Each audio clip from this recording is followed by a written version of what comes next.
Welcome, everybody, to the first episode of the Come Up podcast. I am here with my lovely host, Nas. How is it going today? It's going great. Welcome back. Welcome back. Yes, welcome As some back. of you may know, this is the return, low-key the return of Jedi. But no, this is the return of our podcast. We ready to get back cracking. Obviously, with my favorite co-host that I've ever done business with, Yeah, my guy Morgan. What's up, man? I'm doing good. I don't want to hear you about cracking ever again. But going to do we're going to do a very simple episode. We're going to talk about what's happening now in the NBA. And then a couple of NFL things just because it is the off season. And I feel like the off season, certain topics always come back in the NFL. So we're going to talk about that. First, before we get into the juicy topics, actually, no, let's get into the juicy topics first. We'll get into the NBA news after that. The Cleveland Cavaliers, just defeated the Detroit Pistons yesterday in a domination just effort by the Cavaliers. Everyone was playing well, and for the Pistons, no one was really playing well for the Pistons in all honesty. But the Pistons Mm. are going home. The Cavaliers are now moving on against the New York Knicks. Nas, what are your thoughts about the Eastern Conference Finals series that we have, the Cleveland Cavaliers versus the New York Knicks? Yeah, man. So the Cleveland Cavaliers, they obviously got it done in a big Game 7 performance. I was very impressed by how everyone played as a collective. You kind of see the inconsistencies between the Raptors series and the Pistons series with Cleveland, but they clutched up when they Yep. needed to, and that was great. Moving on to the conference finals, you got the Knicks, who they look dominant ever since that Game 3. CJ McCollum was hitting game-winning shots. They've been on a roll ever since. Blew out Atlanta, cooked my team, and they've been waiting. They've been waiting all series long. They got their business done with us in 4 games, and now we're here for the conference finals in the Eastern side. And I can't wait. We've seen this matchup before in the playoffs, but it was in the second round. Yeah. Now we get to see it in the conference finals. One of these teams is kind of going to be good because Boston, they've been dominant, but I feel like in the East it's like a trend now. Like the Pacers made it last year when they weren't really expected Yeah. to. These two teams weren't really the favorites going in from the East this year. So it's good that we get to see fresh blood in the finals from the East. But I can't wait to see this series. You got a lot of good guard play that's going to be in this series, and I'm looking forward to it. Well, remember, I do think the Knicks were the favorites going out of the East One of because the the Celtics were injured. Right, the Celtics, but a lot of people thought Detroit 60 wins, Oh, okay, going into the but playoffs. Okay. Detroit 60 wins. It didn't matter in the Uh playoffs, huh. and that's what Nope. I love about the playoffs. It don't matter what you do in that regular season. What do you do when it matters most? Shout out Cade Cunningham, who did play well. Same thing with Tobias Harris. He had a few nice games, and also Dennis Absolutely. Jenkins. I think that's how you say his first name. Hmm. He's going to be a guy in the league for the next. I think he's going to be a really nice role player at the least in the next few years. Yeah, this is going to be a very interesting series, though. Cavaliers versus the Knicks. I think the first thing that I want to talk about real quick is how long the Knicks have been able to rest versus just the gauntlet and the exhaustion that you get from the Cavaliers having to play two series going to Game 7. I mean, the Raptors first and then the Detroit Pistons next. I think the Cavaliers are going to be at a disadvantage because they're going to be tired, right? That wear and tear has to go through those 7 game series back to back. And then you're facing the Knicks, who have not really had to deal with a whole lot of wear and tear. They've been able to rest their guys for the last week, especially OG Anunoby, which is going to be probably a huge return for the Knicks. No, absolutely. You said it perfectly. Like when you have 2 7 game series and you're going into the conference finals and the other team came off a sweep, like you're gonna already see the advantages there, especially with the New York Knicks. I'm not really worried about the rust because they had injuries and knickknacks like OG Anunoby. He didn't finish the series versus Philadelphia, and he's been obviously. I think he's been their second best player in this Yes. postseason, averaging over 20 points per game, playing that elite perimeter defense like we've seen them do before. Where the Cavaliers, you're in 2 hard series. Obviously, Game 7 was easy for them, but 2 hard fought series, a lot of close games, they have overtime games in the first series, overtime games in the second series. How does Cleveland and the older James Harden, Donovan Mitchell, Jared Allen, how do those guys respond to 2 grueling 7 game series against a younger, not necessarily too much younger, but a more rested New York team with some good talent over there as well? Yeah, I think first off, Donovan Mitchell. Weirdly enough, I think in the past he's had better like scoring numbers, Hmm. but I feel like he's played a lot better in these two playoff series than he really has the last couple of years with the Cavaliers. I think there's been some inconsistencies on his part, and also sometimes not playing well when it comes to like being in the clutch. Sometimes, um, you know, as Mr. Nas likes to point it out to me all the time.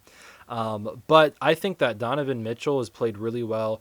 Like when they went to overtime, for example, although he did not have a good game overall, in the overtime, I'm pretty sure he was the leading scorer. I think he had 8 points in that game, and he helped like really was the catalyst for that scoring offense in the overtime to beat the Pistons in that overtime game a couple of games ago. And then of course he played well last Yes. night. And I will say the only like rebuttal I have against like the exhaustion argument is maybe the Knicks were rested for too long, right? Maybe Hmm. they were gonna have some rest because yeah they just haven't played in a while. Hmm. However, I think personally that the Knicks just I think the Knicks are too good. I think they're deeper. I think they're gonna have more players playing more consistently. The Cavaliers' big problems for me is first off James Harden, although he is playing well, especially for his age. Evan Mobley is so inconsistent, and then James Harden is gonna have a lot of turnovers, and he's also inefficient. James Hmm. Harden's going to be the main facilitator. He's been playing really well as a facilitator, as a playmaker, as a passer. But sometimes he's going to shoot a lot and miss a lot as well. And then Evan Mobley really like he has one or two games that are really great. And then he has a few other games where it's like, what are you doing? Why is Jared Allen scoring more than you? You know what I mean? Right? Evan Mobley is supposed to really be that Yep. two-way player for the two-way big man for the Cavaliers. And sometimes it's just wow. Shout out to Jared Allen though, because he's played really well in the playoffs. And then of course Donovan Mitchell is Hmm. the main guy. However, for the prediction, I think the New York Knicks are going to win this series. I think that everyone's healthy. OG Anunoby, I think everyone's healthy. Their defense, I think, is just better. Josh Hart, not Emmanuel quickly. McBride, I'm getting my years mixed up. McBride off the bench is really good. I just think that how is Evan Mobley and Jared Allen going to play cat on the perimeter? I think they're going to struggle with that. The Knicks being able to space the floor so well with their front court is going to be a problem. And I just think the Knicks are deeper. They are going to be rested. They're not dealing with any knickknacks, something like that. And OG Anunoby's coming back. I have the Knicks winning the series in 5 games. Nas, what do you have this series going to? You know, it's actually a good way to start our podcast because we're going to start off agreeing, No, and that's not going to happen a lot. it's not That's going to not happen going a to lot. happen a No, lot. no, it's not. I have the Knicks in five, and for some of the reasons you mentioned, but I do want to highlight the things the Knicks have done well, and what they will continue to do well. First off, Carl Anthony Towns has been the X factor in having multiple triple doubles in the playoffs. Right now, he's averaging 17, 10, and 6 assists. That assist number is important because Jalen Brunson, excuse me, is going to get trapped. He's going to get double. He's going to see different coverages. He's going to see different zones. He's going to see a lot of different things as the main ball handler. Yeah. How are guys like Cat, OG going to step up? Cat is not only stepping up as a scorer, but he's facilitating. He's making the correct reads. He's not just forcing shots up because Jalen Brunson is getting doubled or a lot of defensive attention. And that's important in playoff basketball. How can you get other guys involved? How can you play off of double teams? How can you help out your star? It's not just scoring, it's facilitating. And Carl Anthony Towns deserves a lot of credit for his role in controlling the offense when Jalen Brunson is getting chased off the ball and doubled. And OG Anunoby, I mean, the way he's been shooting the basketball, the way he's been putting the ball on the floor, getting to the rim, he's had a complete playoff run himself. And they're so fortunate that this series went seven so he can come back as healthy as possible. And then the way they've been shooting 40% from three in the playoffs for the New York Knicks, that has been the key to their success. They've been able to shoot better than their opponents. They've been able to shoot, even in the 50% from the field. It's not just a 3 point line. They're getting inside. They're finishing at the basket. They're shooting mid ranges. They're doing it all. Where the Cleveland Cavaliers, they're not as efficient. They're only shooting about 37% from three, about 40 something percent from the field.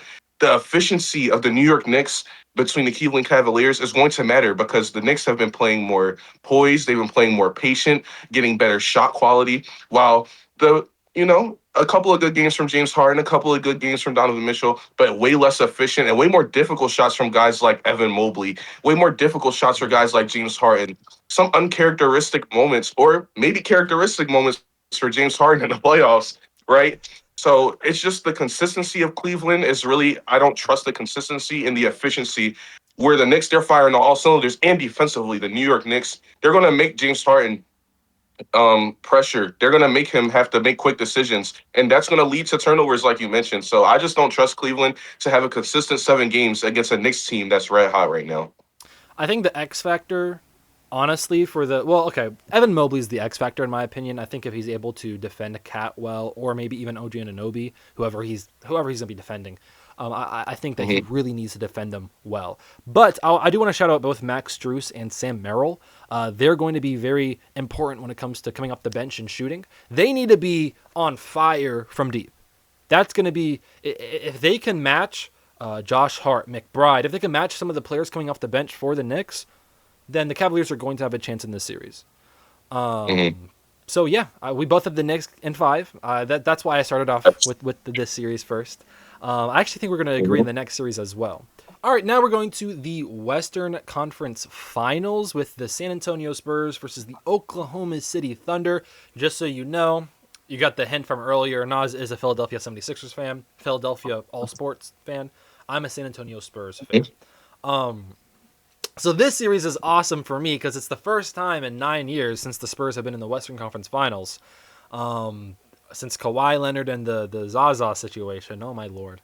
But now the Spurs are back, and we're going to be recording this on day 1, game 1 of the series. So one game will already be finished when this is going to be uploaded. But Nas, who do you have winning this series and why?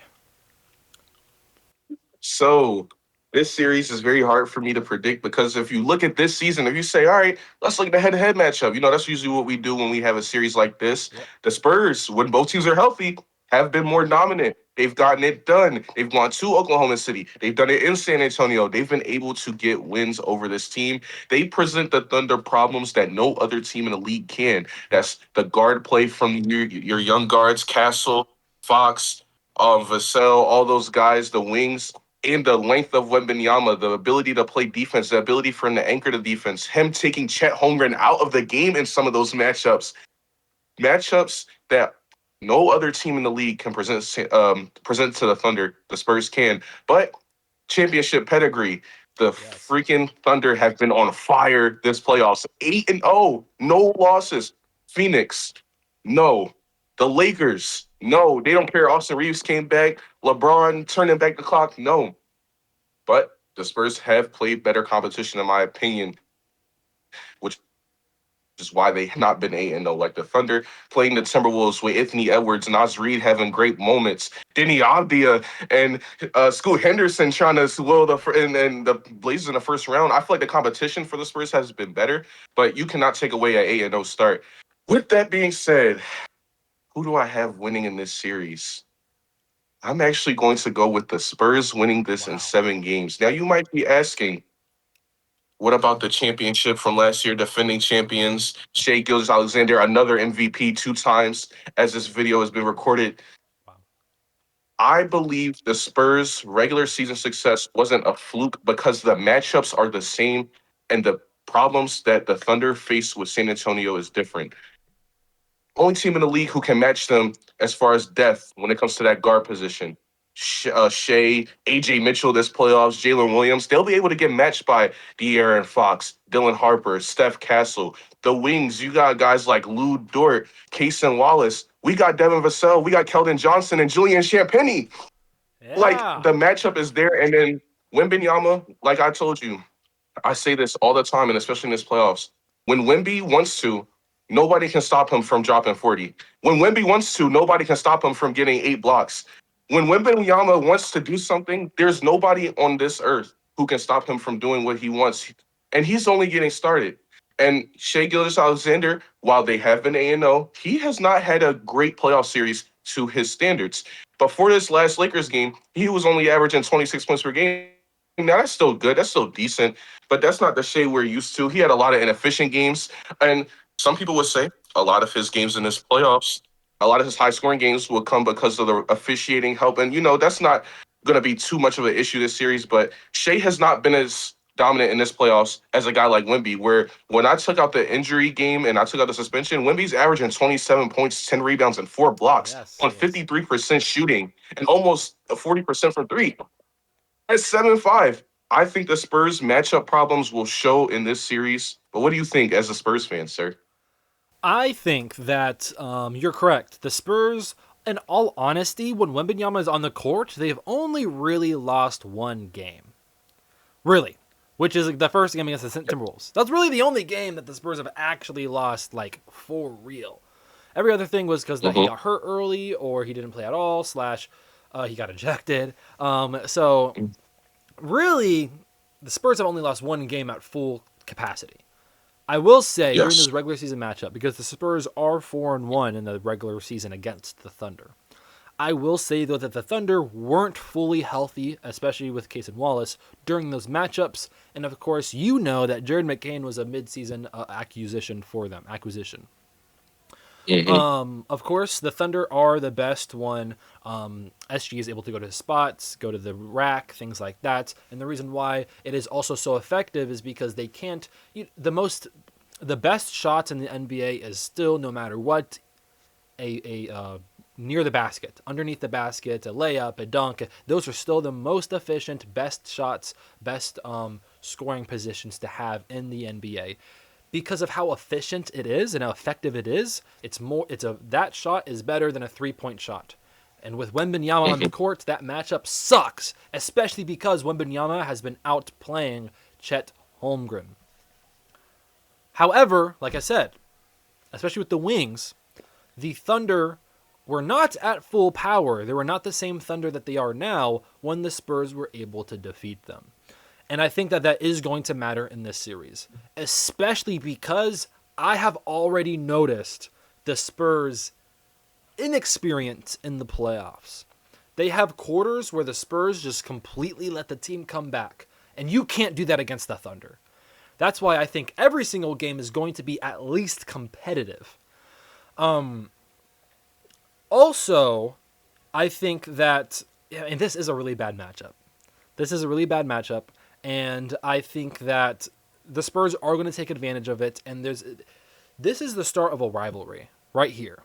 The reason why I say that, it's going to be a long rivalry too. The reason why I say that is because these are the first two teams since 1998 to go into a playoff matchup with an opponent having 62 wins or more. All right? Nas, can you tell me the last time a playoff matchup included two teams with 62 plus wins? It happened in 1998. Bulls obviously had to be one of those teams. Yeah. Was it? It was. Wasn't. It was not. Was it NBA Finals versus the Jazz? Yes, it was. Good job. You get a cookie, Nas. You get a cookie. Let's see how many cookies you get throughout this Hey, podcast. Cookie. Seriousness, though, that is almost 3 decades, Nazir. That is almost three Yes. decades since we've seen 62 plus win teams face each other in the playoffs.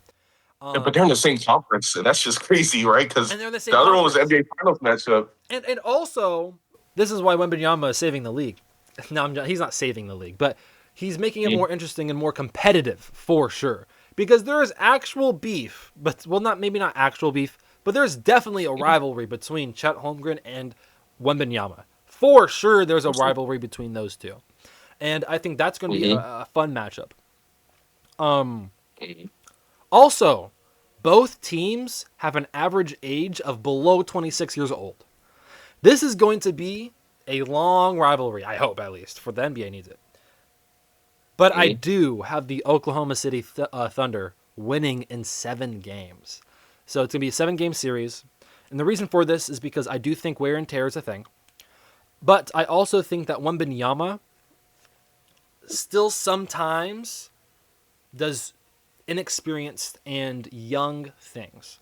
He's a superstar by now. I think he's a top 3 player already in the NBA. Maybe it's too too quick to say that in 3 years, but he should have won 3 straight Defensive Player of the Years, in all honesty, right? Maybe 2 if I give that to Rudy Gobert. And he was second MVP voting already. His impact is too big for me to not put him at number 3 or top 3. I mean, Yep. but there are still moments in time when Wembanyama has the ball in his hands, right?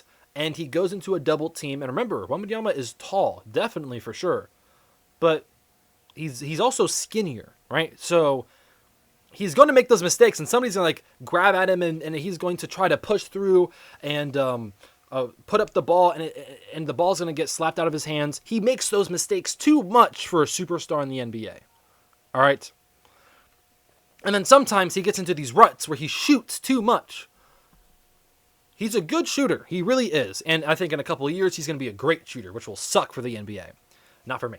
But as of now, sometimes he gets into these ruts where he's like missing 5 straight threes. Stop taking threes and go inside the paint. The good thing is that Wembanyama, on the season, 32% of his shots is from the perimeter. Against the Thunder only, it's 13% of his shots. So maybe I'm already talking myself into picking the Spurs. But there's something weird that I feel with the Thunder. They weren't fully healthy. They grabbed more talent at the throughout the trade deadline. And then, really, I don't think Chet Holmgren's going to play that badly against Wembanyama. Chet Holmgren against Wembanyama only averaged 10 points per game. I don't think he's going to play that badly. So, and also think about it like this. There's this thing that happens when, let's say, you're playing an opponent, right? And you're like dominating them.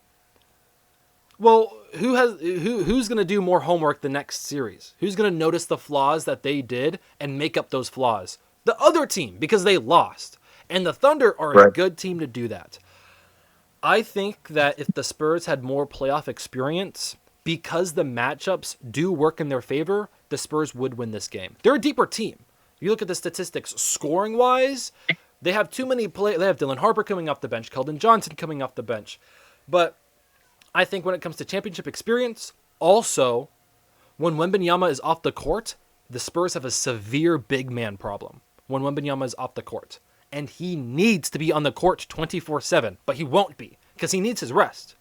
And I think the Thunder are going to be able to exploit that weakness, and they're going to win in 7 games. I think the home advantage is really going to work in the Thunder's favor here.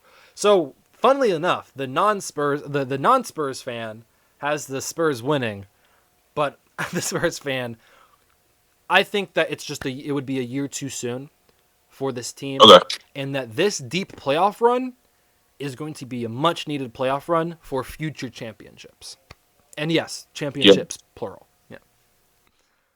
Hey man, no, I like it, and I love this rivalry, and I love everything you mentioned.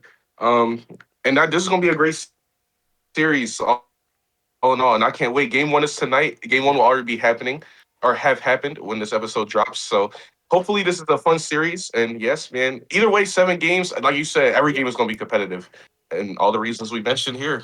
Yeah, I wouldn't be surprised if it's literally like the Spurs undefeated at home, Thunder undefeated at home. I would not be surprised if that happens. Especially because like the Spurs atmosphere with the Fiesta colors, that's got to be a top 5 NBA arena in the playoffs ever, right? Like the Fiesta is just crazy. It's just crazy. Yeah, especially right now. It was looking. But before we get into the NFL topics we have today, we do have some breaking news. Today, the New Orleans Pelicans hire Jamahl Mosley. He got fired from the Orlando Magic after, I think it was 5 seasons. And honestly, what are your thoughts on the hire, Mr. Nas? Yeah, so Jamahl Mosley, did have some struggles with Orlando as far as getting them to that next level. But what I like to mention about him is he is a floor raiser. When he went to the Magic, they were kind of that fringe 9-8 seed team. They made the playoffs in the bubble, but it was never consistent. It was always they'd be like a 12 seed and 9 seed. But Jamahl Mosley, after drafting Boncaro, Franz Wagner, the acquisition of Desmond Bain, they tried to find some consistency within their roster this season. Um, and it just wasn't to the level of the Magic of what they wanted to take those talented guys to the next step. But he did have them in playoff contention every single year. Basically, last season in the playoffs, I believe they played the Celtics in round one. Yeah. Paulo Banchero had some great games. So as a coach, he's a great floor riser, great defensively. He's had a lot of defensive success, especially when he locks in. He's able to hold teams down. Look at that first round series versus the Pistons. So Yeah. very good defensive coach, very good floor riser with this young team with Jeremiah Fears coming in, with still a guy like Zion Williamson who's still going to be there next season, Derek Queen who played well, DeJounte Murray. They still have a core of talented guys. Yeah. They just need somebody to help push them, at least raise the floor a little bit, make them more competitive next season. They don't want to be a 13th, 14th seed every season with that talent they have in New Orleans. Yeah, I also think that I personally really like Jamahl Mosley, and I'll talk as Nas has left for just a second. But Nas, Mosley is a good coach. I truly believe that. And in all honesty, sometimes I get a little bit, how do I say this, confused with some of the decisions that teams make, because was really one game the difference between him getting fired or not? Right? Because what if they win Game 7 against the Pistons, right? And then they go to they face the Cavaliers, or whatever happens, right? Is he still the coach because just because they went to the second round? I don't know. I kind of don't like how quick some teams are to get rid of their coaches. However, the Magic were in a very stagnant place for I believe the last 3 seasons, including this one, where they make the playoffs, kind of in that play-in area, but they make the playoffs, but they get first round exit, right? And when you have that multiple times, you're very tempted to get rid of a coach and try to find somebody else that would raise the ceiling of your team. But before that, the Magic had missed the playoffs for multiple years. Now, of course, 2 of those years under Mosley was because they were rebuilding, right? But before that, they missed the playoffs after, they went on their stretch going to the playoffs for like 6 years straight with like Dwight Howard, and then he left, and they were a very inconsistent team. And then Jamahl Mosley was able to help them through a rebuild and also keep them steady and afloat throughout 3 seasons. Funnily enough, Yes. Mosley has the 3rd most regular season wins in Magic franchise history. I want to double check that, but I did see that in a couple of articles that I read. So, according to those articles, he has the 3rd most wins in regular season history, which I found very, very surprising, but also very, very impressive if true. Now, to talk about the Pelicans real quick, they have a lot of talent on their team. Zion Williamson, although some people feel differently about him. I know you do, Mr. Nas. But of course, Herb Jones, DeJounte Murray, etc., and Derek Queen, who I really like. But they had a coach, Willie Green, who did not have any head coaching experience. And now they're getting a guy who has head coaching experience, but also proof and evidence that he can lead a team out of that rebuild stage into actual playoff contention stage. And I think that is very important for the Pelicans, who have not been good since Anthony Davis. So, not only are they going to improve that Pelicans defense, which has been horrible in the last few years, they were 24th this year, so almost bottom 5 in defense for the Pelicans, but he also helps the offense too. The Magic have had really good scoring offenses the last few years as well underneath Mosley. So hopefully he brings both up and the Pelicans actually start to compete in the Western Conference, but I would that's going to be a big task with how many talented teams there are. But Mosley needs to improve. Let's talk about the Pelicans real quick. The Pelicans need to improve 3-point shooting and defense. So hopefully that's what Mosley can do, and hopefully that's what the Pelicans can do with Mosley under their team. Correct. Yes. Yeah. Shout out to Jamahl Mosley. I hope it works out. Yeah, I hope it works. I mean, just a few years ago, he was a head of the coach of the year candidate. So I think this is a good hire. And I'm a Mosley guy personally, so I think that this is going to be a good hire. I think the Pelicans are probably going to be in the same spot just because the West is so competitive. But I think that the Pelicans are going to be a, They're going to be a play-in team in a few years because of Mosley. But yeah, Nas, our favorite sports, I'm guessing. The NFL is in the offseason. All right, the schedule is just released, and we got to wait 4 long months until week 1 of the NFL season. But before we Yes, do we do. that, I think every single offseason you would agree that certain rankings have to come out, right? One of them Yes, sir. being top 10 quarterbacks. So, Nas, Yes. what is your top 10 quarterbacks going into the 2026 NFL season? You can start from 10 Yes. and go down to 1, all right? So at number 10, we got the guy in the Lone Star State. Mm-hmm. Wears the star on his helmet, Dak Prescott. Number 9, we're going to go with Sam Darnold, Super Bowl champion, Seahawks quarterback. Number 8, Jared Goff. Number 7, we're going to go with Justin Herbert. Okay. Number 6, got to go with Jalen Hurts. Number 5, I have Joe Burrow. Yeah. Number 4, I have Matthew Stafford. Number 3, I have Lamar Jackson. Number 2, I Yeah. got Josh Allen. And number 1, I still got the boogeyman, Patrick The Mahomes. boogeyman. Okay, so for context, me and Nas already talked about this. So our list is very similar, and I'm actually surprised that you kept that list. I thought you were gonna switch some things around. In all honesty, I switched one thing around, and you're gonna be happy with this. And we will Okay. debate a little bit because you do have him at 9. I switched Sam Darnold and Dak Prescott. The reason for Okay. this is because so Sam Darnold's number 10, Dak Prescott's 9. The reason for this is because when I Right. really thought about it, and also like looked at some of the film, Dak Prescott's just a tier or two above him when it comes to talent, and also statistics as well. The only problem is Dak Prescott is a little bit more injury prone, but for Sam Darnold, especially this past season, Darnold didn't really have an impressive season, right? 2 years ago, Sam Darnold played really well and impressive, right, with the Vikings. But this Mhm. last season, his touchdowns went down and his interceptions went up a little bit. I think really that Seahawks team was championship caliber because they had a good game manager in Sam Darnold.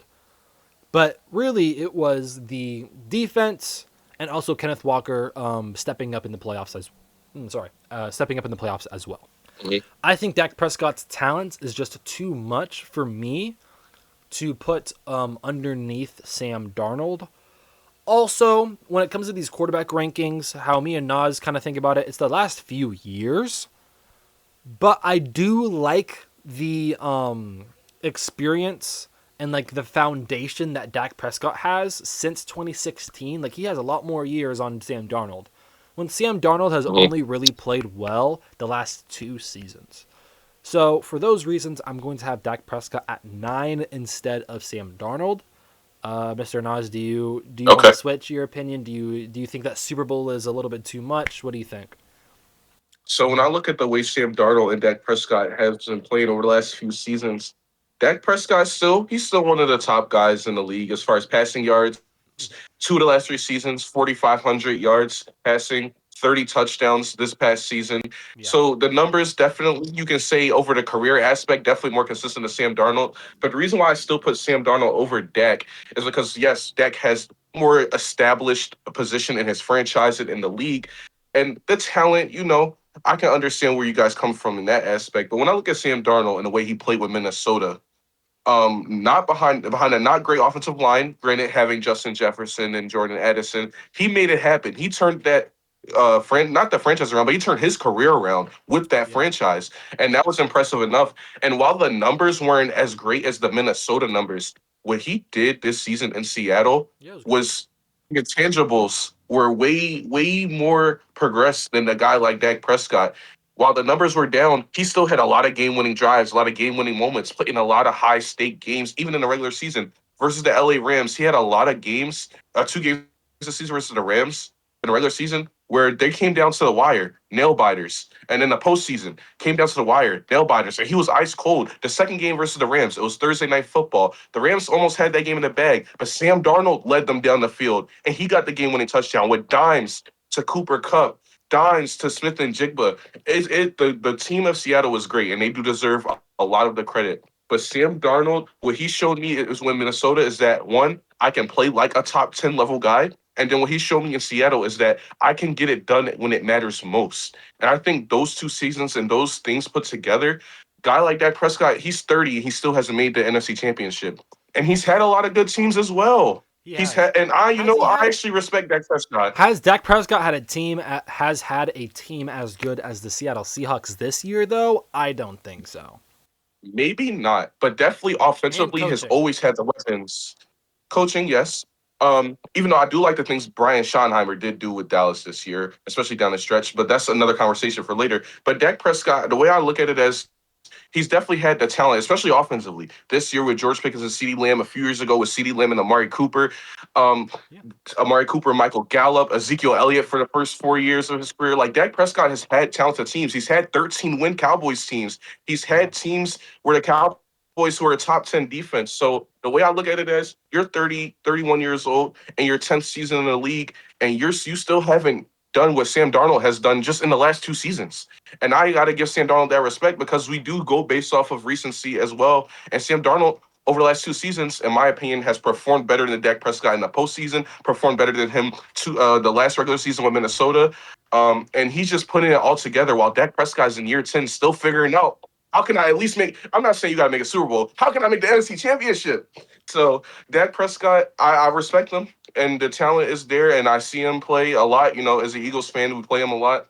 But he still hasn't been able to put together seasons like Sam Darnold hasn't been able to do the last 2 seasons, in my opinion. When you say season, you are talking about team success specifically, not statistically, because statistically, Dak Prescott has Physically, had yes. better seasons than the last 2 seasons Sam Darnold has.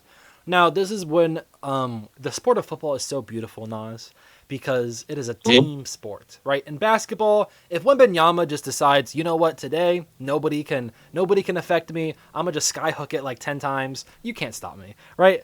The Spurs are probably going to win that game if he's like just playing out of his mind, right?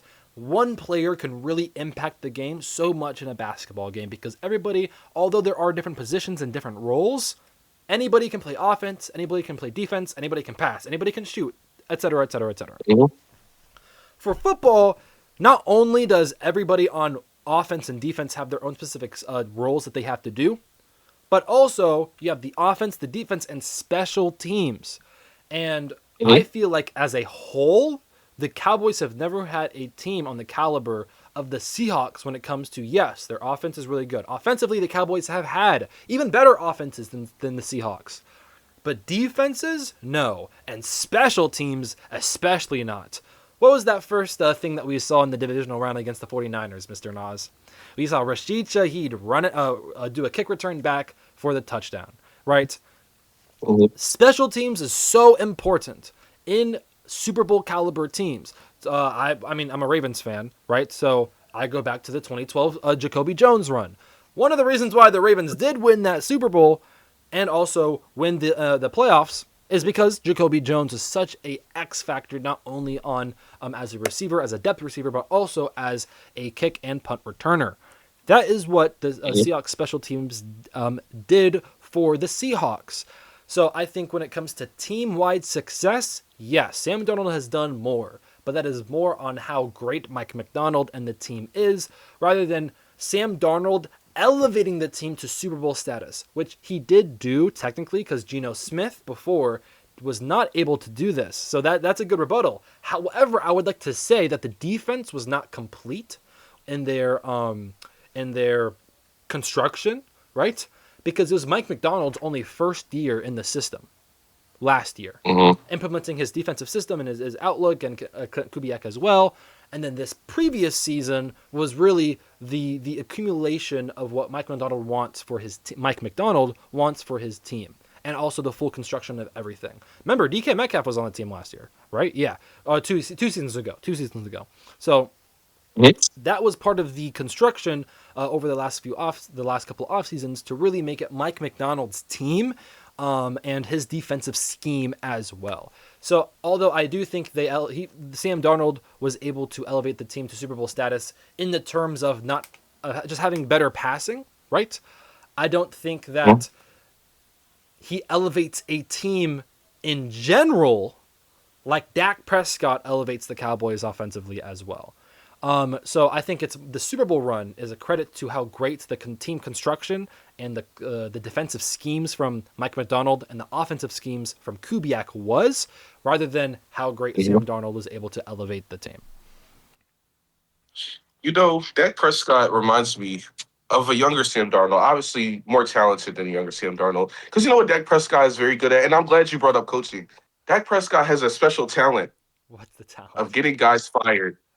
Dak Prescott, every single year in the postseason, will lose in the divisional round, the first round. Offensive coordinator fired, Jason Garrett fired, Mike McCarthy fired, this guy fired. Dak Prescott has a special talent in that. That's Dak And now, Prescott. yes, football is a team success.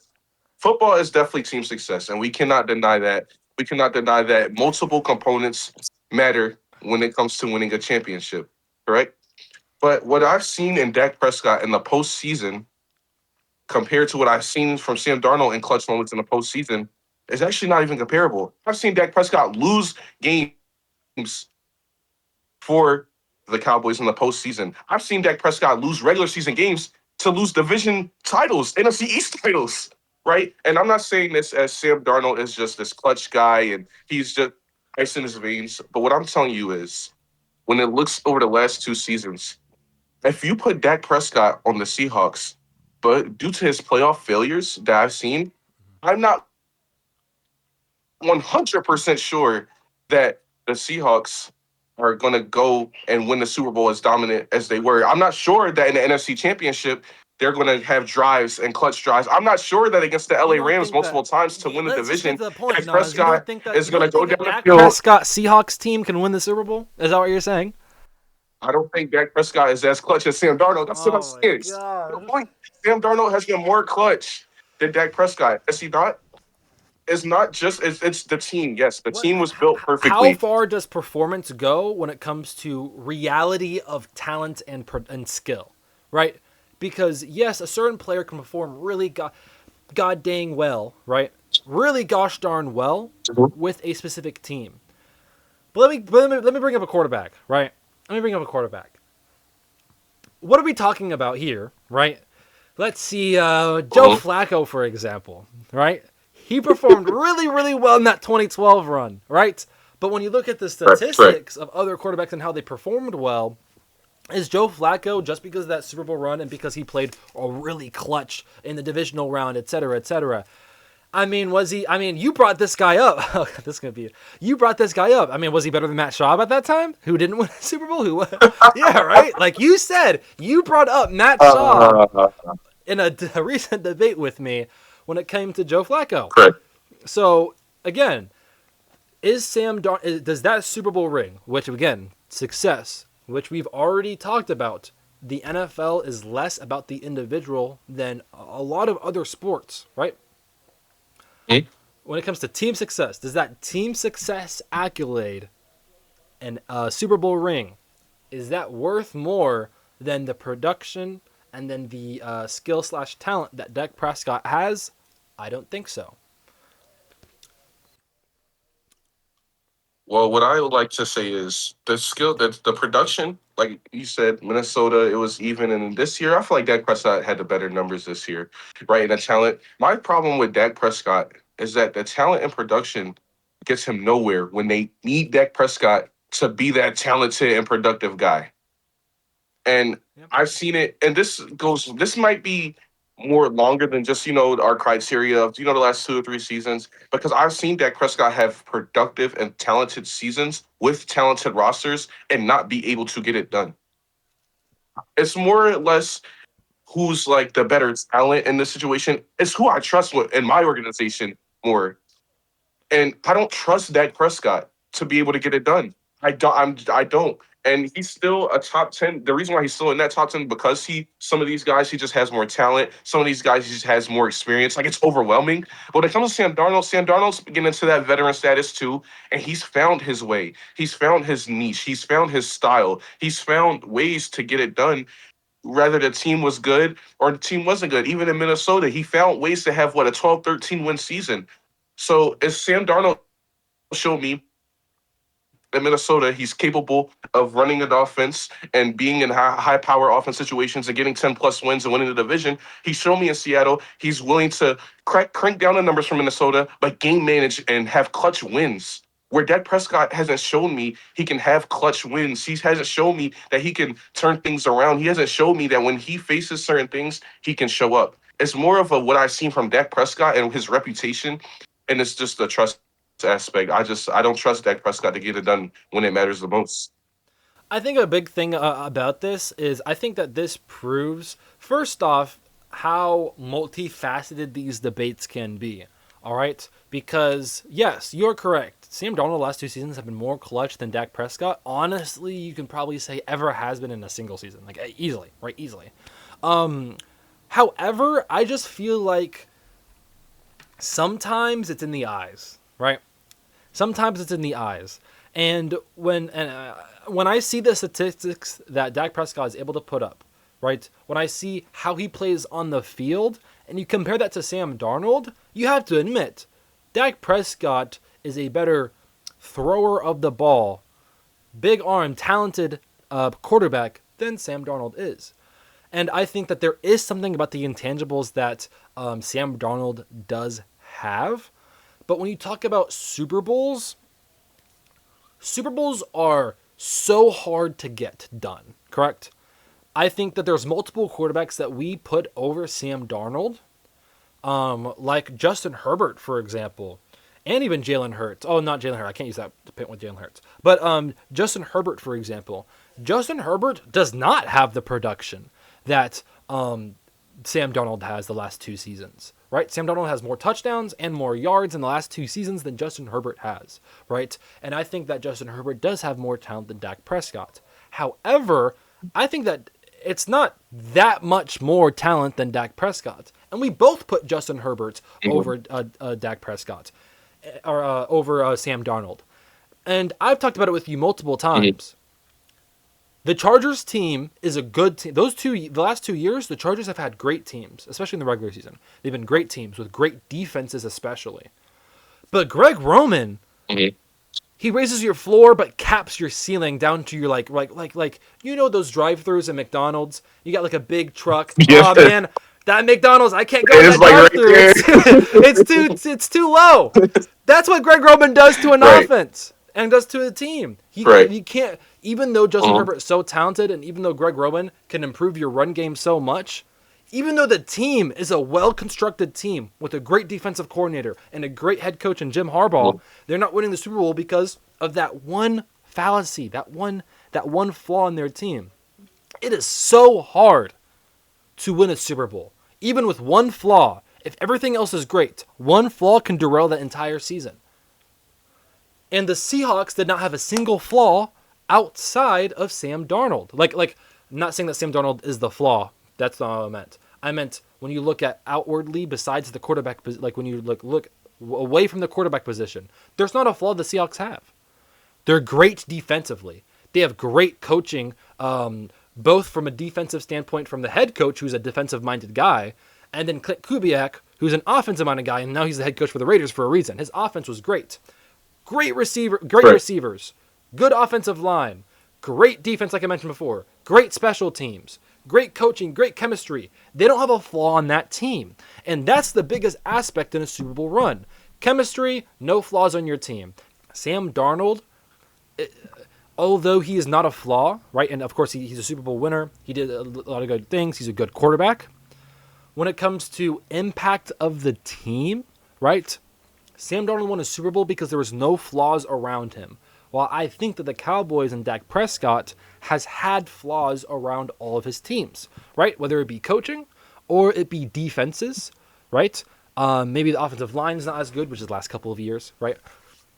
And then, of course, management, et cetera, right? Injuries, whatever it may be.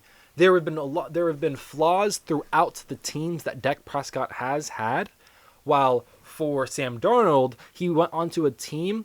He elevated the team because he was better than the quarterback before him, but the team as a whole has no flaws, while the Cowboys have had a lot of flaws in the past. And when comparing two quarterbacks, that is important because you have to take that in consideration when it comes to team success. Because when it comes to team success, the Seahawks are not winning the Super Bowl without Rashid Shaheed, without Devin Witherspoon, without Kenneth Walker, without those other guys. Yes, they also needed Sam Darnold, but I think that if you put somebody like Dak Prescott on the Seahawks, who is a more talented quarterback, their offense is even better. They are dominating even more than what they did before. And that's why I think Dak Prescott, that's why I think that the Super Bowl is a good point and elevates him above other quarterbacks that don't have the Super Bowl. But I think it's more of a team success thing rather than the individual. Hey, well, Yeah. we both made our points. Yes. So Sam Connor, what do you Darnold and Dak Prescott. who do you think? Dak Prescott or Sam Darnold? I think that yes, team success and accolades matter a lot, but what I see on the field with my two eyes means more. And obviously, what Nas is saying is that Sam Darnold's clutch gene and the team success is what matters slightly more. But yeah, let us know what y'all think about our top 10 in general. We can't go more into it because we're already running a lot of time. At the end of the show, though, and I want this to be a weekly thing, weekly event that we do, right? At Yes. the end of this show, we're going to have a few hot takes. We're going to just say them and think, see if we want to debate with the other person about it. I'm going to let Nas go first. We'll go Nas first. We're going to have 3 hot takes in total. Nas goes first, and then I go first. Nas, what's your first hot take? So my first hot take, we're gonna go to the NBA, Okay. and that is your European development is better than the development we have here when it comes to basketball in the US.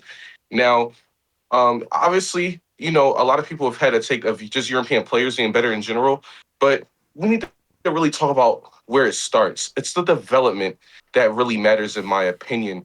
When you talk about the European guys like Denny Avdia, Luka Doncic, Nikola Jokic, Giannis, when they are playing basketball at those younger ages, they're not playing high school basketball, AAU basketball. They're playing against grown men. Luka Doncic was 14 years old playing against the Real Madrid basketball team. We're talking about 20, 24, 25, 30-year-old men playing professional basketball with Luka Doncic, with Nikola Jokic, with these guys. The development of basketball is way better in Europe than it is in the US. Yeah, all the athletic kids are here, the talented kids are here, and you still got a lot of great products from the USA. Talent development, you got Kate Cunningham and Paulo Banchero, but they're no Wembenyama, right? Look at the first overall picks. The European first overall picks, Wembenyama is over a guy like Paulo Banchero, over a guy like Kate Cunningham. Obviously, Wembenyama is a generational talent, and the size and all that matters. But even look like a guy like Luka Doncic, they're better than all the first overall picks, Yeah. the top end talent that we've had in America, because the development is just it's significantly better than um, the guys we have over here. And that's no disrespect to AAU and high school basketball and NCAA. They're still good products, and a lot of us still watch college basketball. But if I'm building a star player and they say, hey, generational talent from Europe, generational talent from Duke, I'm taking the generational talent from Europe. Okay. And I'm not even thinking twice about it, because what it has showed me is that they play a better. First of all, offensively, I feel like Winnie, Luka, Jokic, Denny Avdia, those guys have been significantly better as far as the playmaking and scoring balance aspect, Yeah. being able to manipulate the game, the IQ of the game, compared to like Zion, who just is athletic. Um, compared to guys like Paulo, who's athletic and who can score a little bit. The IQ and the skill based aspect development in Europe clears the US. So, what is your thoughts on that, Mr. Morgan? I actually agree. I think it's less about what they are teaching the like prospects and kids and things like that. It's more of a mentality thing and more of even a societal thing. So we can go deeper into that. Sports psychology is interesting. But in all honesty, though, I think it's more about the top end talent, because the top end talent is crowded with a lot of European guys, and crowded is a kind of a negative word to say, but that's in a good way. It's crowded by a Mhm. lot of European guys: Giannis Antetokounmpo, Nikola Jokic, Luka Doncic, Victor Wembanyama, and then a few other guys as well who have played really well and became like a star. I think it's a Mhm. mentality thing, right? Because most NBA players are still United States Americans, right? United States Correct. American, and that's just because I think there's more of a talent pool and more of a traditional system set up here in America through the college system, and a lot Mhm. more outlook, a lot more eyes on the college basketball, which of course more Americans are naturally going to go to because they live here in the United States. So more United States Americans are going to go there than European guys and international guys. So naturally, they're going to take college basketball players from America first over a international prospect in a European league, right? And a lot of Correct. times, European African, Australian, Asian players move to the U.S. to play basketball, and then they go to college here. So although they're going to college in America, in the United States, they're actually from China or the UK or Japan or whatever, right? So there's a couple Correct. ways how that goes. But I think it's a mentality thing. I think AAU basketball and high school basketball has this very big problem when it comes to like getting the highlights, right? And then popularity and kind of, I mean, you even see a lot of basketball players who, when it comes to like, they're having a lot of money in college basketball and in like media, in the media game and the influencers and stuff like that, that sometimes they don't get humbled and they don't learn certain intangibles from veterans that they should have from before. Look Right. at SGA. There's a reason why SGA, who's from Canada, by the way. SGA, Victor Wembanyama, Nikola Jokic, Giannis Antetokounmpo. They have certain mindsets that I don't think a lot of players coming up in the United States have anymore, right? And I think that's part of the reason why you think that it's European basketball teaching the players better. I think it's more of like kind of a societal mental thing in its entirety. But I do think AAU basketball encourages that kind of disrespectful and individual influencer mindset rather than a let me get better, this is my job and career mindset that the European leagues kind of endorse more. But yeah, no, that's a good topic. I like the topic. I agree with that topic specifically. My Okay. first hot take, let's stick to basketball. Mine's a Okay. little bit more basic. I see too much disrespect with this player in all-time talks. And I'm Uh going to say oh. it right now. Kobe Bryant is a top 5 player all time in the NBA. So he's Okay. better than Magic Johnson. He's better than Larry Bird. I full respect to those guys because you can't really do eras. But I think he's better than Wilt Chamberlain and Bill Russell. I think that when it comes to all-time talks, you have to do both era specific and what they did for the league, but also you have to take in some account of the talent level at that time. So I think Kobe Bryant is top 5. I think he's actually Hmm. number 5. The only players that I'm putting above him is Michael Jordan, LeBron James, Tim Duncan, and Kareem Abdul-Jabbar. Those are the only 4 players that I'm putting above Kobe Bryant. Okay. So I'm not necessarily going to argue against you, but I will play devil's advocate a little bit and say some people say he has 5 championships. Like guys like Larry Bird has about 4 or 5. Guy like Magic Johnson, the same, right? Some people would say Kobe Bryant for 2 of his championships or 3 of his championships was not the first option. And that's where they start. What would you say to the guys that say you're not the first option for your first 3 championships compared to a guy like Magic, who's the first option for all of them, Bird, who's the first option for all of his, Bill Russell? What do you say to those people first and foremost? First off, with the Bill Russell argument, that's mostly an eras thing rather than like a role thing, right? Bill Russell's amazing. First ever NBA, first ever, I think only player coach, both player and coach to win a championship. I think he's the only one to do that. I might be wrong about that though. But he's definitely the first one to do Mhm. that. And he's definitely 13 championships. That's crazy. He's amazing. Whatever, right?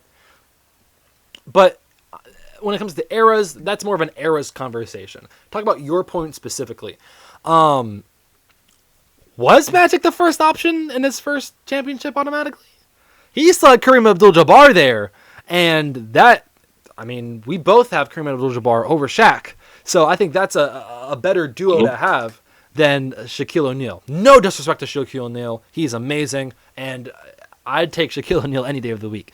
But Kareem Abdul-Jabbar is usually rated Mhm. higher than him in these conversations, in these all-time talks, and Magic Johnson was in those teams with him. As a rookie, he got drafted to a Kareem Abdul-Jabbar Lakers team. All right. He was a little lucky there in that aspect. For Bird, while he didn't have a second superstar in his first few years like Magic did, he did have a Hall of Fame team around him, like John Havlicek, amongst others, right? So it's not like, although just because you're not the first ball handling option or like scoring option on a team, doesn't necessarily mean that does not add to your greatness. All right. Yes, Bird was the number 1 guy on that team. However, there's other things that go into that you have to take in these arguments rather than being the first option. First off, that first championship, yes, Kobe Bryant was definitely not Kobe Bryant. But the other 4 championships, he was an all-star, all-NBA guy, even with Shaquille O'Neal on his team. Even with Shaq on his team, he was still an all-NBA guy. I actually believe for all of the championships, but for sure 4 of them, right? Which is the second, the third, and the 4 and 5, right? The other argument against Bird and Magic is mostly longevity. He played a lot longer and he played at his peak for a lot longer than those guys did. He has 5 championships, so I think the same as Magic, or maybe the Magic has 4. He has both. He has more than both of those players do, right? He has more championships, I believe, than both of those players. I might be wrong about that. He has better accolades. He's defensive wise, he has more defensive teams, all NBAs. He was, MVP level again for a little bit longer than Bird and Magic. And mentality-wise, he influenced a lot of basketball players growing up when it comes to mentality and how to study players and tendencies in film. And I think that that's also another way that he has influenced the game of basketball. So, no, I think, again, it's really close. You can almost switch them. That's how close these guys are. But I think Kobe Bryant edges them out because of his longevity and a little bit of the talent, and also because of how he influenced the game with mentality. I don't mind Kobe being in top 5 talks. He's definitely in the tier with Magic, Bird, in my opinion. So the top 5 conversation is for sure. But you're saying like he's 5, he's over those guys. Yeah, Like I have that's him over it. those guys. You're That's tired of the what I'm saying. disrespect. That's what I'm You're saying. tired of those lists where you see Kobe Bryant at number 8. Yeah, like you're Yeah, I'm getting tired mad. of those types of I lists. get mad. Okay. All right. I don't mind that. I don't mind that. Okay. Um. Next hot take. Role players are more important to championships than stars. Now, the reason I say this is because as long as you have a top 10 to 15, top 10 to 12 ish player, you're not on the same level per se, but you're going to even out the production of the other team's star. The role players is what separates a guy from a championship and not a championship. Look at it, for example, correct? Nikola Jokic is one of the best players in the league this year, right? Anthony Edwards is also one of the best players in the league. Nikola Jokic is better than Anthony Edwards, but the role players of the Minnesota Timberwolves is why they made it farther than the Denver Nuggets. Aaron Gordon not being there and healthy, Christian Brown not showing up offensively compared to a guy like Naz Reid, Terrence Shannon Jr. The role players when it comes to playoff basketball are just as important because the stars will always cancel each other out when it comes to playoff basketball. It's the others. It's the second, third option. It's the adjustments. It's all the other things that separates you from a championship to not winning a championship. Once you're on that certain elite level of players, obviously, like I'm saying. Obviously, like if a Bradley Beal number 1 option team, no matter who Nikola Jokic has, he's probably going to win that series. But I'm talking about the guys who are usually in the playoffs, leading their teams, the elite guys. The difference between a championship and a non-championship will always, in my opinion, be the role players. Stars cancel each other out in series, and it's what the other guys do to make the team better in basketball. This is a basketball conversation, not a football conversation. Yes, basketball, NBA, yes. How did the Atlanta Hawks do? Just to ask you a question. Say it again? How did the 2015 Atlanta Hawks do? Now, Yeah? the 2015 Atlanta Hawks, they were a team full of role Yeah, players. yeah. So what See, the example I'm giving is this is where I think you said okay. Let's get this straight. Role players mean as much or more to an NBA championship team.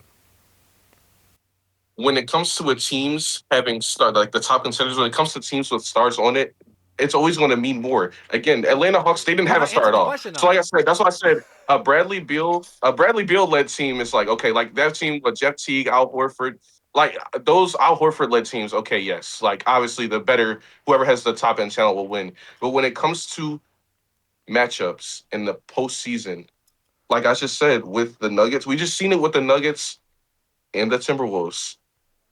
Jokic is better than Anthony Edwards.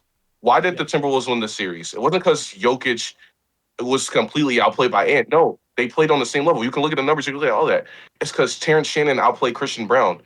and Jamal Murray. It's because Nas Reed outplayed Valanciunas and all those other guys and Zeke Naji and Bruce Brown. It's because of the role players. Look at the Oklahoma City Thunder last season. A lot of their matchups against a guy like Jokic, it was the others, along with Shai Gilgeous-Alexander. It was the others. Jokic didn't have bad series, but it's because the depth of the Thunder on why they're so dominant. The Celtics from 2024, Luka and Tatum are on the same level, right? Or whoever you want to have, or Luka is better. The role players of the Celtics helped them win that series. It was because other guys were better than guys like Kyrie Irving at certain points of the series and the others around Luka, like PJ Washington's and the Derek Lively's. It's the role Yeah, I players. get it. Okay, first off, role players. Role players are people who are not all-star and all NBA talented players, correct? So Yes. every player underneath that, right? Yes. Okay. Secondly, answer the question, yes or no. Are you saying that, okay, or pick one. All role players on championship teams mean more than star players. Is that your take? It Yes. means more than star players. Yes. Okay, I disagree. I disagree because I think that it's actually down the middle, split 50-50%. You need your star player, you need your role players. The reason for this is because, of course, there's been many times in NBA history where a team with full of role players, a great balanced team of role players, cannot beat a team with a superstar even if they don't have as many role players. Sure, yeah, that's fine. But there's also been times in the league, right, where a team that has less role players and like maybe more star talent is better than another team that has star talent and more role players. There's been many times in the league where that has happened. The Oklahoma City Thunder. The Golden State Warriors is a great example of that. The Boston Celtics in 2022 was a much deeper team, but had their superstar talent, like Jason Tatum, right? But Steph Curry, even with a team that has less role players than the Boston Celtics, won the NBA championship. I implore you to think, how much success has NBA teams without great superstar talent? Like, for example, who's the last NBA team to win a championship that does not have an outright superstar level player? Yeah, the 2004 Pistons, correct? Yes. And You can even go closer than that. You can even go earlier than that and say the San Antonio Spurs in 2014.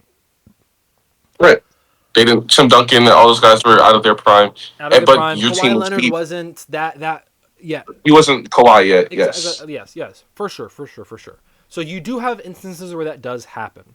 However, first off, they did have some all-star level players. They need both. You can't have one without the other. And I think that, especially because here's the thing about role players, they're not as consistent as star players, right? So the reason why role players they get bumped down to 50%. That's why they're just as important as each other. They need both 50% of the time. They both need to add 50% of the team's success, is because role players don't always show up, right? Role players are more easily susceptible to playing lower than their actual talent during playoff series, right? Actually, I don't even know if I believe that. I just think that, in all honesty, you need the superstar player to bring up the team in those moments against role player teams, right?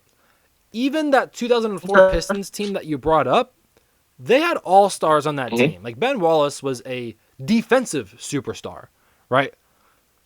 And they had, and I think Chauncey Billups was an all-star, right? They had star talent on that team. Because really, if you think about it, Nas, besides a couple of teams throughout NBA history, Warriors with Steph Curry, Klay Thompson, Kevin Durant, and then you got Giannis, Jokic, Jason Tatum, Jaylen Brown, maybe if you want to add him there, LeBron James, Dwayne Wade, Tim Duncan with the Spurs, Kobe Bryant, Shaquille O'Neal, Wade with the 06, Magic Johnson, Michael Jordan, etc. It's the teams that have the best players in the entire NBA that usually win the championships. Not 8 through 13 or 15. usually 1, 2, or 3, right? Maybe top 5 that win the championship. Steph Curry No. was a top 3 player in the NBA when he won championships. LeBron James already too was the best player in the NBA for almost 2 decades. Those are already 90% of the championships in the 2010s. Now, let me ask you this. How many of those teams won without great role players? Because you say, oh, it's an anomaly. Only two. You can only name It's two teams, impossible. 2004 and 2014. It's impossible. Only so we've seen teams win without mega stars, or without top 5 players, but we have not seen top 5 players win without great role players. Michael Jordan didn't start winning championships until the 90s. Remember, Michael Jordan from 1983 to But 1990 was the same level of player until he got the deep rosters, the Steve Kerrs, the Tony Kukocs, obviously the Dennis and the Scotties and the but Ron Harpers. Steph Curry was a great players, but it's until they got the Iguodalas, the Sean Livingstons, the Draymonds that started stepping up. We've seen a group of non-megastar teams win championships. We have not seen megastars win without the role players, which Nas, is why they're this slightly more argument falls important. flat on its face when I say take off Michael Jordan, take out Magic, Correct. take out Bird. Correct. They need Like I each said, other. we've seen I'm saying at least. role players matter so much, Nas, but star Mhm. players matter just as much. It's a 50-50%. You need a star player. You need role players. This also is a hard argument because there's always going to be more role players on a team than star players. But in all honesty, 2 superstar players are worth 3, 4 role players. So I don't know. Let me ask you a question. I think it's 50-50%. I think you can't have too much of one thing, or the other team might be able to exploit that. And it's funny because you brought up the Pistons team. Nobody on the Pistons team was top 15 in the NBA when they won, and no one on the Spurs was top 15 in the NBA when they won in 14. I think the Spurs So is we've seen harder. it. Okay, yeah. The Pistons is a good team to pick. Again, 22 years ago. But the Pistons are a good team to pick. The Spurs is harder because although a lot of them became role players, quote unquote, they used to be superstars. So there's always exceptions to these debates, obviously. We can both agree on that, right? There's always exceptions to teams winning Super Bowls or championships or whatever. And the exception for the Spurs is that they had 4 other championships with almost the same core, and then the greatest coach ever in Greg Popovich. So you had... that's like an exception to this kind of you need a superstar. Well, they were superstars intangibly. It's just athletically they lost their peak, so they're not superstars and athletically anymore. But they're still superstars when it came to strategy and mental game and the IQ. They were still superstars in that aspect. So the Spurs one is a little bit harder. That's like more of an exception because they were superstars just out of their prime. They were still superstars IQ wise, and Kawhi Leonard was in there. I think the Spurs one is a little bit harder to pick. I would need to do more research on the 2004 run for the Pistons, but the 2004 run on the Pistons is a good point. But I still think that's 50-50%.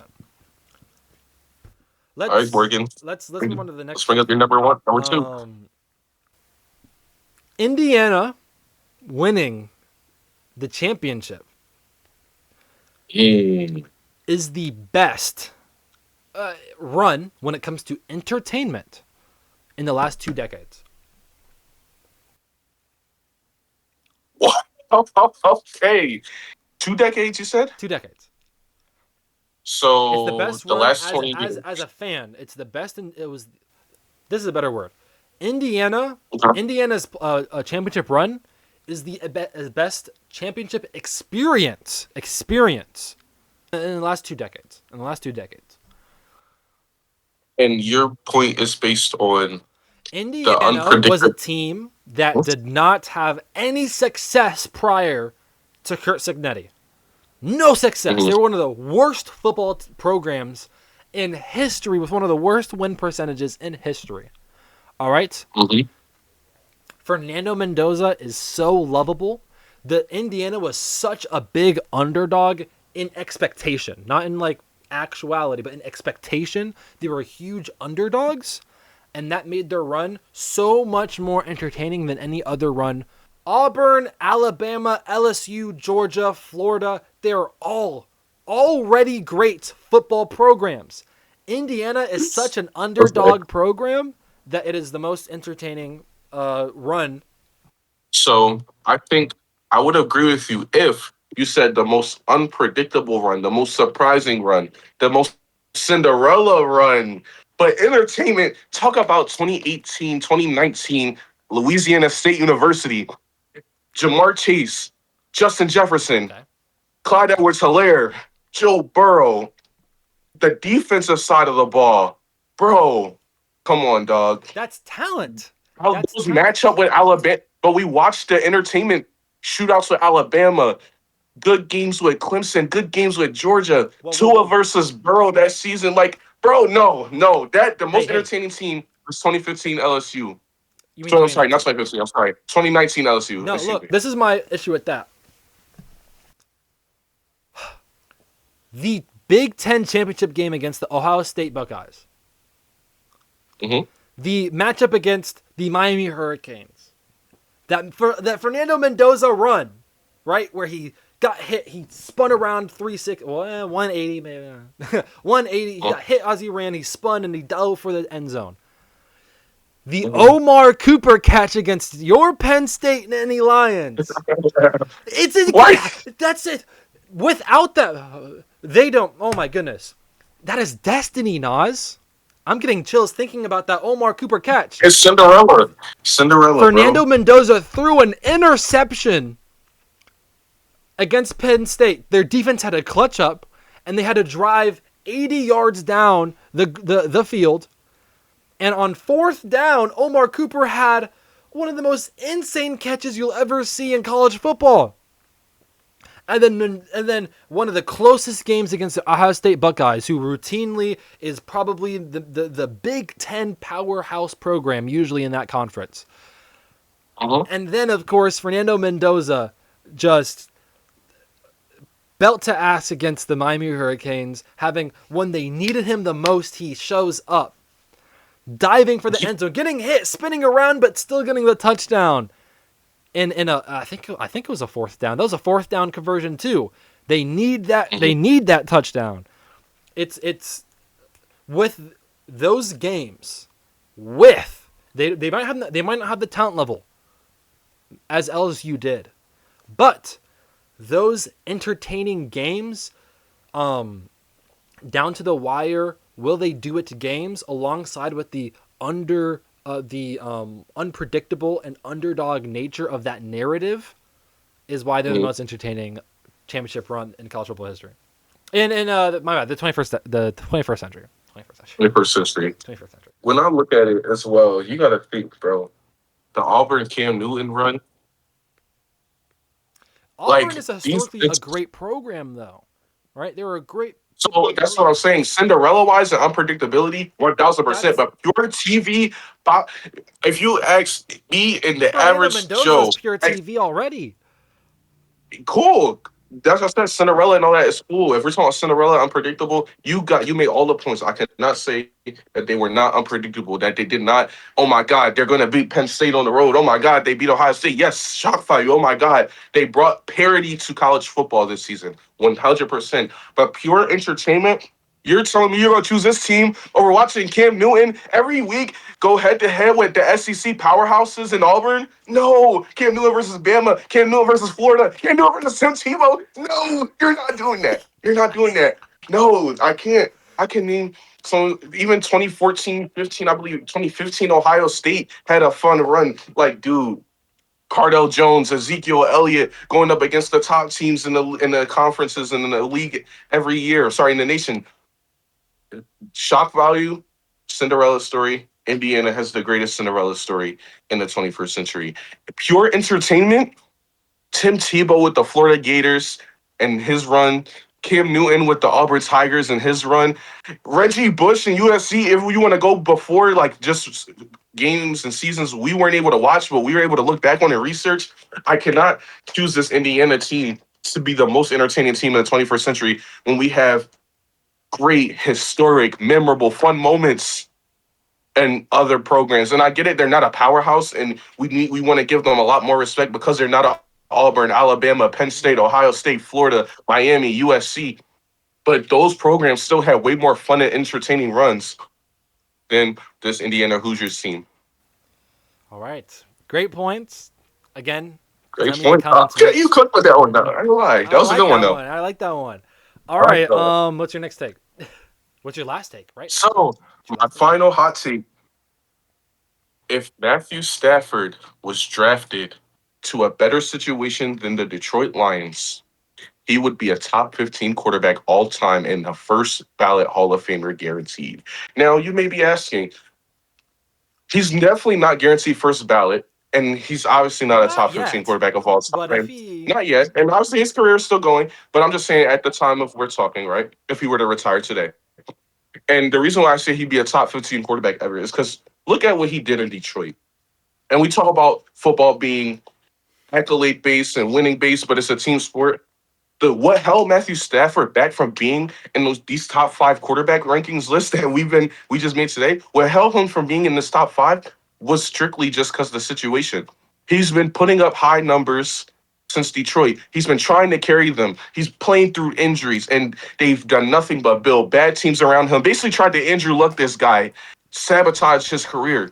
And had he got drafted to, I'm not even saying he had to have a Super Bowl team level like the Rams his whole career. Had he got drafted to a better situation, we would have been had. He should have been winning MVPs and having these accolades that make you a top 15 guy. Because when you go look at the numbers and from the Rams until now, obviously the Rams is more consistent because he's not getting hurt and killed by offensive line no more. yeah. But he's been doing the same things. He's had the same talent. It's just us as an NFL fan base, we're not noticing Matthew Stafford when he was with Detroit enough. And now we're noticing it. And if we noticed it for the last 10 years instead of like the last four, we all would be saying Matthew Stafford is a top 15 quarterback of all time and a guaranteed first ballot Hall of Famer. But sadly, we're not because he's only had 4 or 5 seasons of being in the playoffs consistently and MVP conversations and winning the Super Bowl. So sadly, people aren't going to take his career as serious when it comes to longevity and put him in those rankings because he only did it when he got to the Rams. When I just feel so bad because had he been drafted to a just a slightly better situation, he would be a top 15 quarterback I of all think time. that and this is a what if, so it's harder to kind of talk about and debate, right? I will say this: there's tons and tons of NFL quarterbacks in the past who, again, you can make the same argument for right now, right? You can make the same Mm-hmm. argument for right now. But also, there's tons of quarterbacks in the past who have just as much or more talent than Matthew Stafford. So he's already at a disadvantage when it comes to top 15, right? Because you have to take into account eras and stuff like that as well with quarterbacks. Mm-hmm. For example, like Tarkenton. Imagine if he was on a different team, or even Dan Marino, right? Like Dan Marino is already debatably Right. top 10. He probably would be top Right. 3 if he was able to get some championships under his belt, right? Like Mm-hmm. I think this is really hard to really say, especially because maybe he does go on a good team, but he just never wins a Super Bowl, right? And if he's on a good team and a good program, we already know Stafford's loyal.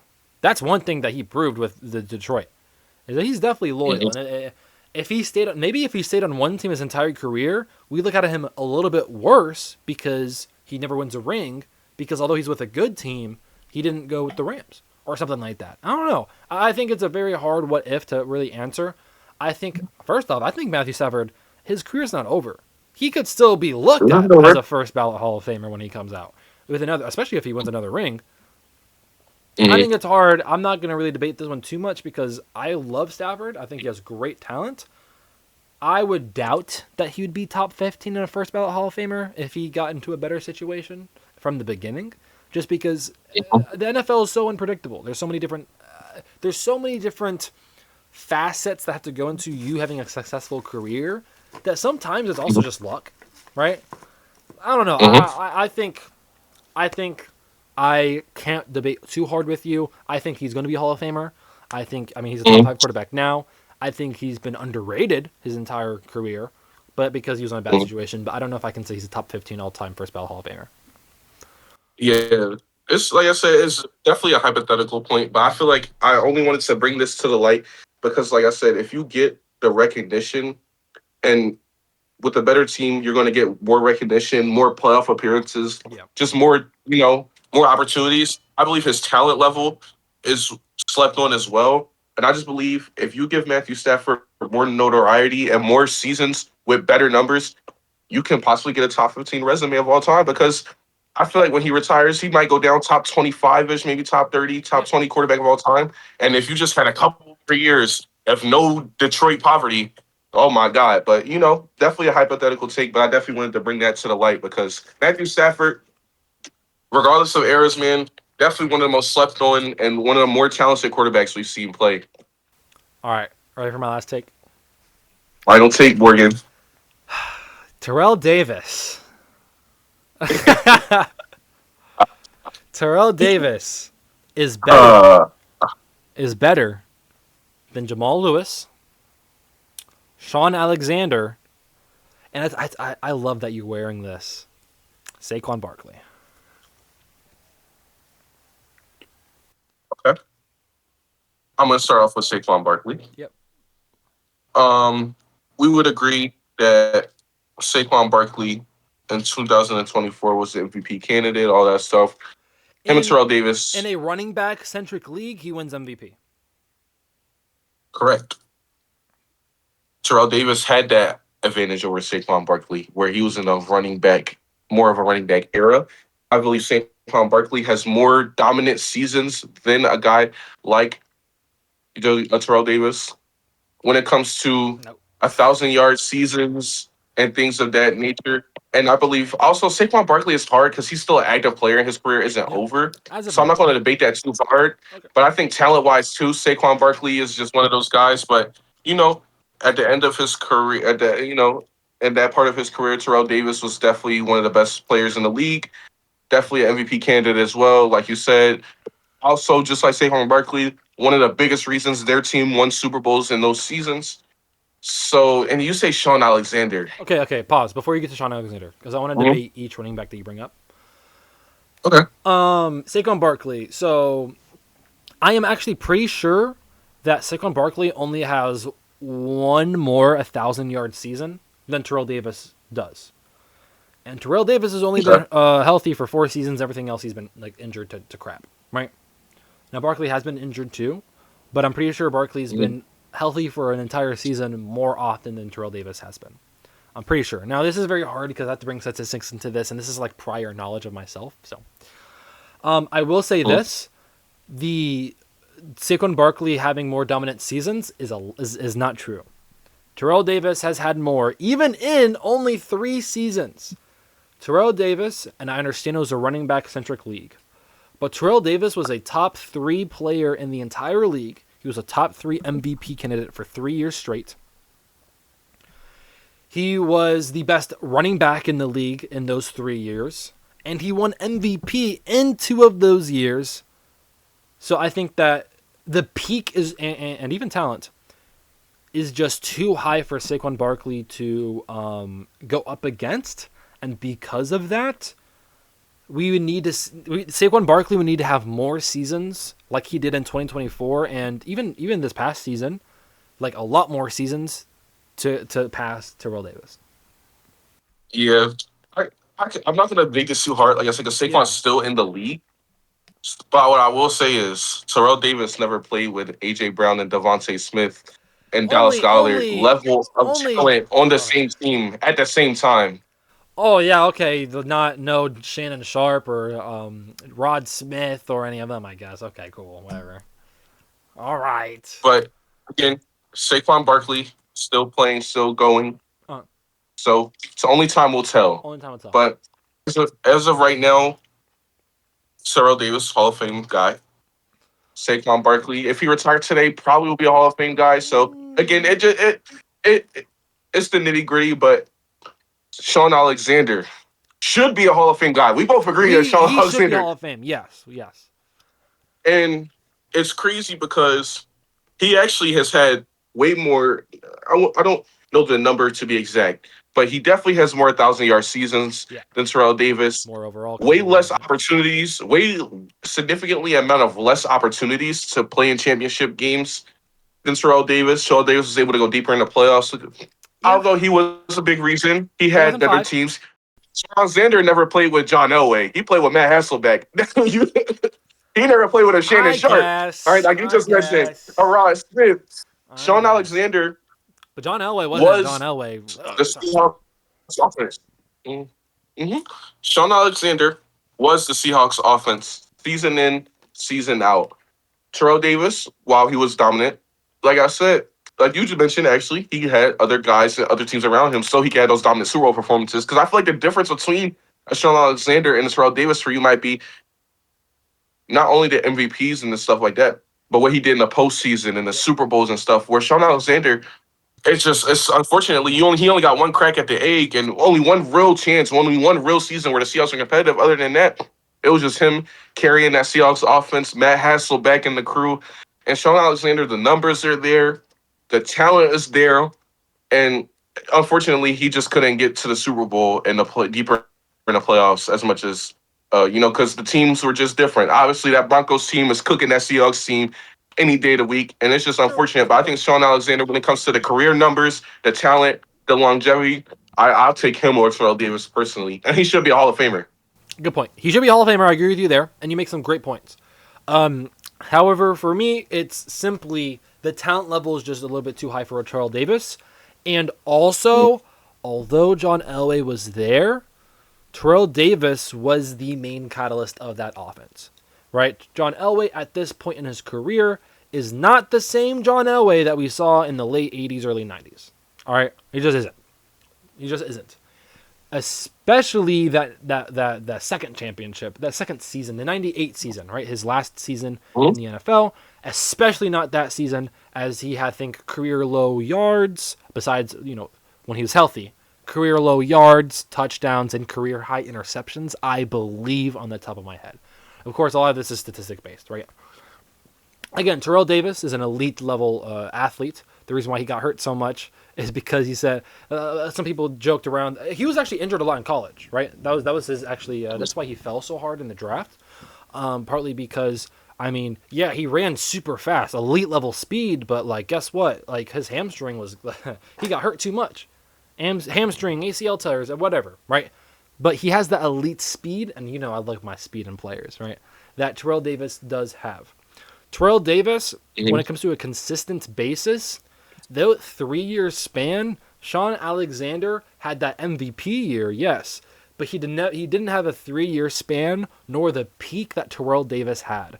And I think overall, Terrell Davis's peak and his performances was just so great that it led to them winning the Super Bowl twice and him winning the Super Bowl MVP Super Bowl MVP one time out of those two times. In which you can debate that maybe John Elway won one of them because it was his John Elway in his last two championships. Because MVP voting sometimes can be narrative based. Anyways, Terrell Davis. Dang, I lost my point. Crap.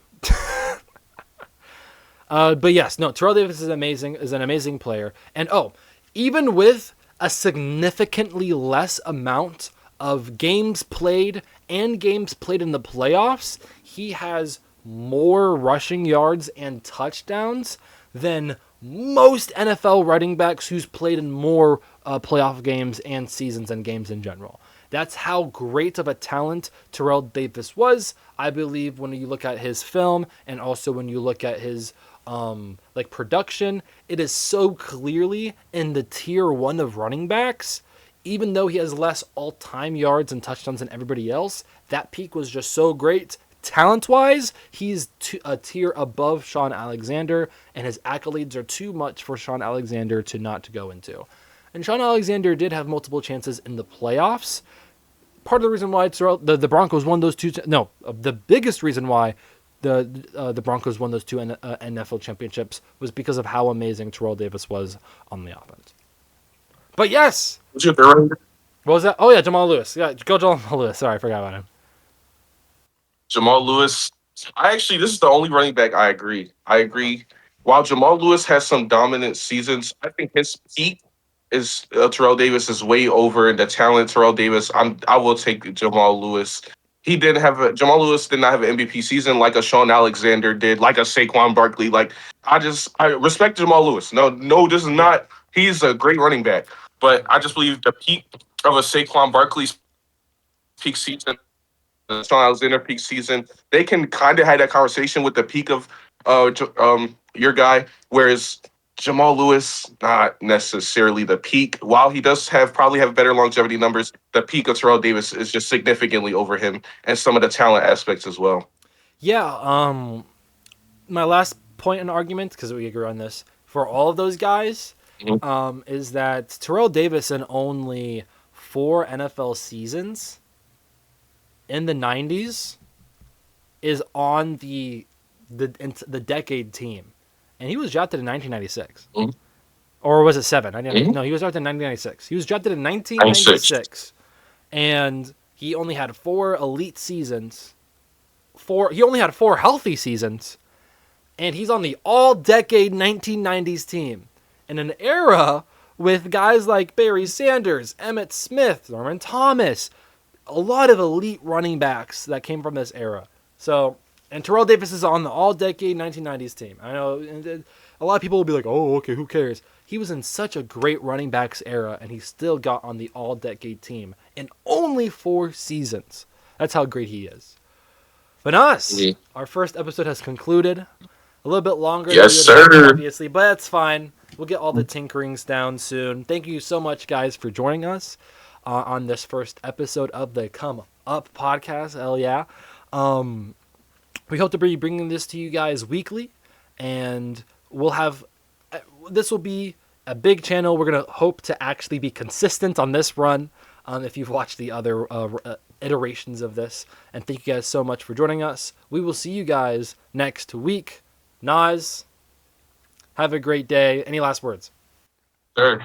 Yes, sir. Appreciate y'all for watching. Hey, man, this is just the appetizer, of the debates and the dialogue and the conversations we're going to be having. So, as we get more consistent, as we bring you guys more content, it's going to be more fun. So, just stay tuned. Let's go. Stay tuned. Have a great day, guys.